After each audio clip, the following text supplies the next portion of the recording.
Welcome, Amit. Thank you, Deepak. So thanks for joining the session, and we'll have a questions not related to your data center. Absolutely.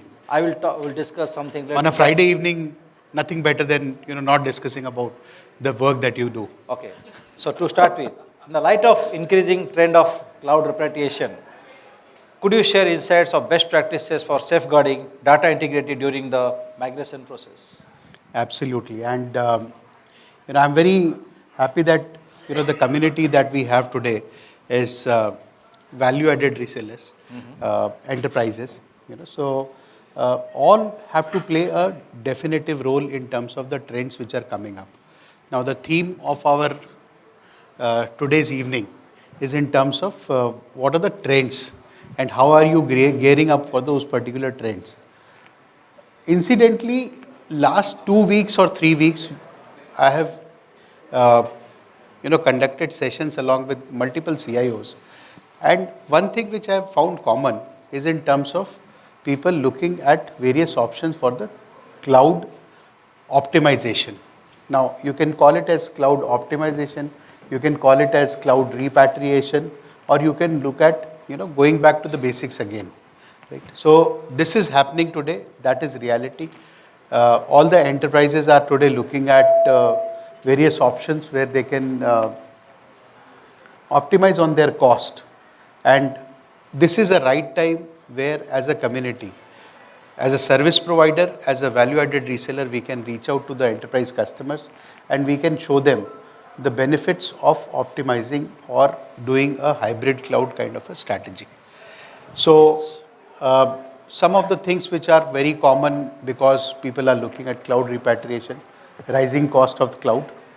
So, I think all of us would agree that there is a increasing cost of cloud adoption today. Earlier, whatever enterprises used to think that they will be saving the cost, today it is other way around. Those people who have actually embraced cloud services without thinking about their application stack now are facing a music because they are looking at increased cost of the cloud adoption. So it's a golden period. I think there are only two times when you can make money. One is when there is a lot of optimism, and second, when there is a lot of fear. Right? These are the only two times when people can make money. And right now, it's a proper mix of it. There's a lot of optimism, and there's a lot of fear of unknown. So this is the right time you can, look at good partnerships, work along with great service providers, and give your enterprise customers a very fundamental solutions which can cater to their requirements. We have added a good point, that fear factor. So we'll talk as the cybersecurity is also a fear factor. Absolutely. So my next question, Amit, as we approach to 2024, how do you envision the integration of GenAI and machine learning reshaping the landscape of enterprises, and what key impacts do you anticipate? So the earlier session that we had, where Sir told us about various trends, he emphasized on two factors. One was adaptive AI and second was generative AI. So generative AI is a reality, and as he rightly mentioned, there are three categories of people. One who imbibe the technology or adopt the technology, second who are fearful of the technology, they are little safeguarded, and third who completely deny that there is a wave of any technology which is coming up. And right now also we can see that the society is divided into these three. But there are a lot of use cases which are coming up. In fact, today I was discussing with one of our customers, and he had some legal advice to take. Now he was telling me that there is a site or there is a AI tool where you can go and you can look out for the various legal options which are available for Indians. And you can type your problem and they will give you solution. So he said, taking that particular advice and going to a lawyer to discuss was pretty easy for him to discuss with a legal advice, for a legal advice. So such things are definitely coming up to disrupt the regular process that we have had. Sir also told about uh, the diminishing importance of consultants, right? Because earlier consultants used to charge something for giving advice. Now that advice is free, which is coming along with your AI tools. So generative AI or AI is definitely here to stay.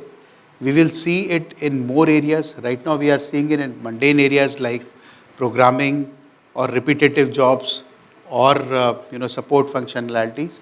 But more and more we will see that the entrenchment of AI as a technology will happen in the enterprise segment. And when it happens, each one of us has to be ready for the unknown fear factors again. True. Because today the fallacy or the other side of the technology which we are seeing, which is also prevalent, is deep fakes, right? Now a CEO of a company, there was a video of CEO of a company asking for certain help, and the employees started generating funds for them. So this is what a deep fake can also do. So AI has both benefits and its issues, which again we have to take into consideration while designing. And 2024 is definitely a period where we will see a lot of adoption of AI, and in regular aspects, whatever we do in our organization will be moving to automation and subsequently to artificial intelligence. So there is a say that if you are having any startup, if you are having some component of AI, even you're making the kitchen tools also, you will get the funding. Without AI, you are not going to get any funding. That is true. Having said that, you are heading a data center company, Werks. How do you find the traction among the enterprises going to the cloud? And how it is the future is going to be? So a service provider, a data center is nothing but it's a platform. So there are various ways you can see a data center. A data center is a repository of all the IT tools which can be made available as a platform to the enterprise customers. It can start with as low as you giving a space for customers to bring in their servers, their mission critical workloads, and hosting within a data center. It can also be someone who can use the cloud services of a service provider. You can use multiple other services of service provider like managed services where you don't have the competencies. So my perspective is that data center is not a bounded services. Today, most of the organizations or value-added resellers, the challenge is that how can you prove what you are saying? True. Right? Now, you can't set up everything for a customer. If suppose you are going and pitching a particular solution for a customer, you can't set it up for the customer because there is a lot of capital which is required.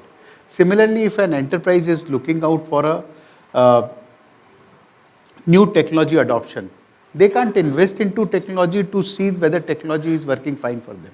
So you need a platform which can validate either your solutions or your thought process. And data center is a perfect way in which you can validate, because whatever you get is on pay-per-use model. You can test out, you can use it for your own consumption, or you can showcase this to your customers and thereby take advantage of the platform to cater to the new things or to have more innovation being sold to the customers of yours. It is a difficult question. What is the future for the hyperscalers and data center like Werks in the country? So like any other country, both of them will survive. Both of them will flourish. There is a lot of IT adoption that is still remaining in India.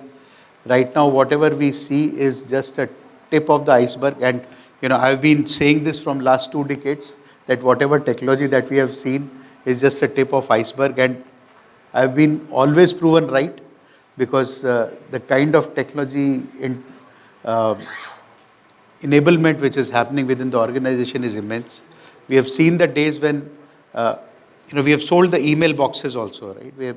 In my first job, my job was to sell email boxes to the customers.